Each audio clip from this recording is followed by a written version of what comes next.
जय माता दी। देवी कुष्मांडा अष्टभुजा से युक्त है, इसलिए इन्हें देवी अष्टभुजा के नाम से भी जाना जाता है। चैत्र नवरात्रि की शुरुआत 30 मार्च से हो चुकी है। वहीं नवरात्रि के चौथे दिन कुष्मांडा माता की पूजा की जाती है। कुष्मांडा माता की पूजा करने से भक्तों के कष्ट, रोग, शोक, संतापों का नाश होता है।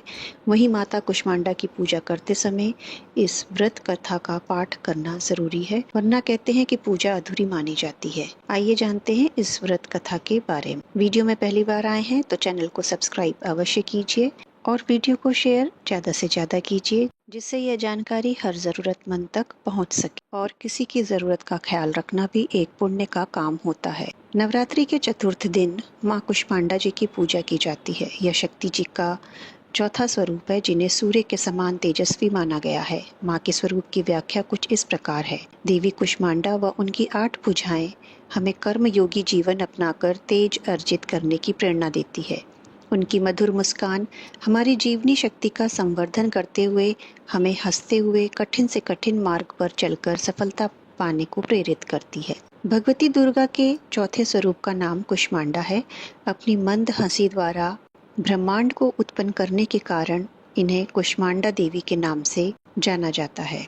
जब सृष्टि का अस्तित्व नहीं था, चारों ओर अंधकार ही अंधकार व्याप्त था, तब इन्हीं देवी ने अपने ईशत हास्य से ब्रह्मांड की रचना की थी। अतः यही सृष्टि की आदि स्वरूपा, आदि शक्ति हैं। इनकी 8 भुजाएं हैं। इनके 7 हाथों में क्रमशः कमंडल, धनुष बाण, कमल पुष्प, अमृतपूर्ण कलश, चक्र तथा गदा हैं। 8वें हाथ में सभी सिद्धियों और निधियों को देने वाली जपमाला है। एक पौराणिक कथा के अनुसार ऐसा कहा जाता है कि जब सृष्टि का अस्तित्व नहीं था, तब इन्हीं देवी ने ब्रह्मांड की रचना की थी। ये ही सृष्टि की आदि स्वरूपा, आदि शक्ति हैं। इनका निवास सूर्यमंडल के भीतर के लोक में है। वहां निवास कर सकने की क्षमता और शक्ति केवल इन्हीं में है। इनके शरीर की कांति और प्रभा भी सूर्य के समान ही दैदीप्यमान है। माँ कुष्मांडा की उपासना से भक्तों के समस्त रोग शोक मिट जाते हैं। इनकी भक्ति से आयु, यश, बल और आरोग्य की वृद्धि होती है। माँ कुष्मांडा अत्यल्प सेवा और भक्ति से प्रसन्न होने वाली हैं। इनका वाहन सिंह है। नवरात्र पूजन के चौथे दिन कुष्मांडा देवी के स्वरूप की ही उपासना की जाती है।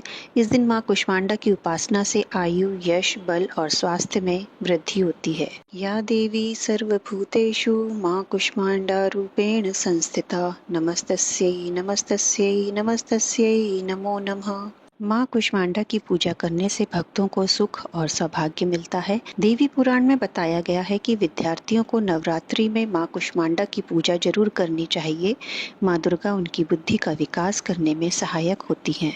इस दिन माँ के भक्त माँ को प्रसन्न करने के लिए कई तरह के उपाय करते हैं। माँ कुष्मांडा की पूजा में पीले रंग का केसर वाला पेठा रखना चाहिए और उसी का भोग लगाएं। यानी माँ को केसर वाला पीला पेठा चढ़ाना चाहिए और उसे ही प्रसाद के रूप में बांटना चाहिए। इसके अलावा मालपुआ और बताशे भी चढ़ाए जाते हैं। इस दिन माँ को पूजा में पीले वस्त्र, फूल, फल, मिठाई, धूप, दीप, नैवेद्य और अक्षत अर्पित करें। सारी सामग्री अर्पित करने के बाद माँ की आरती करें और भोग लगाएं। अंत में क्षमा याचना करें और ध्यान लगाकर दुर्गा सप्तशती और दुर्गा चालीसा का पाठ करें। आइए अब बिना देर किए माँ के 5वें स्वरूप स्कंद माता की व्रत कथा को सुनते हैं। स्कंद माता को अत्यंत दयालु माना जाता है। साथ ही माता का यह स्वरूप मातृत्व को परिभाषित करता है। स्कंद माता की पूजा करने से संतान प्राप्ति की मनोकामना पूर्ण होती है और माँ आपके बच्चों को दीर्घायु प्रदान करती है। प्राचीन कथा के अनुसार तारकासुर नामक एक राक्षस ब्रह्मा जी को प्रसन्न करने के लिए कठोर तपस्या कर रहा था। उस कठोर तप से ब्रह्मा जी प्रसन्न होकर उनके सामने प्रकट हुए। ब्रह्मा जी से तारकासुर ने अमरता का वरदान मांगा। तब ब्रह्मा जी ने उसे बहुत समझाया कि इस धरती पर जिसने भी जन्म लिया है उसे मरना ही है। निराश होकर उसने ब्रह्मा जी से कहा कि प्रभु ऐसा कर दे कि भगवान शिव के पुत्र के हाथों ही मृत्यु हो। तारकासुर की ऐसी धारणा थी कि भगवान शिव कभी विवाह नहीं करेंगे, इसलिए उसकी कभी मृत्यु नहीं होगी। फिर उसने लोगों पर हिंसा करनी शुरू कर दी। तारकासुर के अत्याचारों से परेशान होकर सभी देवता भगवान शिव के पास पहुंचे और तारकासुर से मुक्ति दिलाने की प्रार्थना की। तब शिव ने पार्वती जी से विवाह किया और कार्तिकेय के पिता बने। बड़े होने के बाद कार्तिकेय ने तारकासुर का वध किया। स्कंद माता कार्तिकेय की माता है।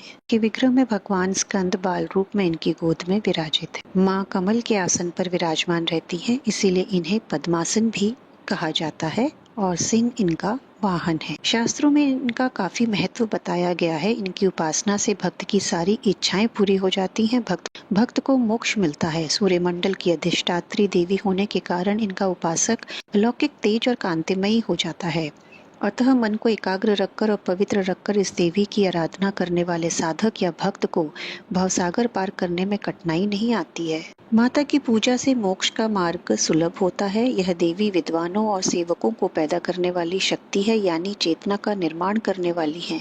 कहते हैं कालिदास द्वारा रचित रघुवंशम महाकाव्य और मेघदूत रचनाएं स्कंद माता की कृपा से ही संभव हुई।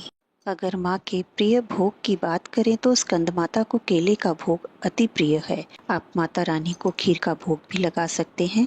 नवरात्रि के 5वें दिन का शुभ रंग पीला व सफेद है। माँ की पूजा के समय श्वेत रंग या पीले रंग के वस्त्र धारण कर सकते हैं। माँ की पूजा करने के बाद दुर्गा सप्तशती का पाठ और दुर्गा चालीसा का पाठ अवश्य करें। या देवी सर्वभूतेषु माँ स्कंद माता रूपेण संस्थिता नमस्तस्यै नमस्तस्यै नमस्तस्यै नमो नमः। जय माता दी।